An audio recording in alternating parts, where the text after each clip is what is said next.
பிக்சரில் நல்லா கூர்ந்து பார்த்தீங்கன்னா பல்லோட ஈர் பக்கத்தில் ப்ரௌன் கலரில் ஸ்டெயின்ஸ் மாதிரி உங்களுக்கு தெரியுது. இந்த ஸ்டெயின்ஸ்க்கான காரணம் பல்லோட இடுக்கில் ஃபுல்லாக அழுக்குகள் சேர்றதுனால வர்றது. ஸோ இந்த அழுக்குகள் சேர்றதுனால என்ன ப்ராப்ளம் ஆகும்னு பார்த்தீங்கன்னா பல்லோட வேர் பகுதியில் சொத்த ஸ்டார்ட் ஆகும். ஸோ ஈர் இறங்கி அதில் சொத்த ஸ்டார்ட் ஆக ஆரம்பிக்குது. இதுக்கு பேர் தான் ரூட் கேரிஸ் அப்படின்னு சொல்லுவாங்க.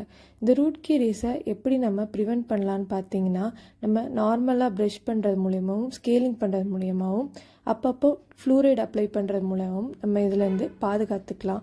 ஆனாலும் இந்த ரூட் கேரிஸோட சிவியாரிட்டி பேஸ் பண்ணி ஒன்று நம்ம பல்ல ஃபில்லிங் பண்ணுறதா இல்லை ரூட் கெனால் பண்ணுறதான்னு பார்க்கலாம். ஃபில்லிங்கில் அமல்கம் பண்ணலாம், இல்லைன்னா ஜிஐசின்ற சொல்ல ஒரு மெட்டீரியல், இல்லைன்னா காம்போசிட்னு சொல்கிற ஒரு மெட்டீரியல், இல்லைன்னா கோல்ட் ஃபில்லிங் கூட நம்ம பண்ணலாங்க.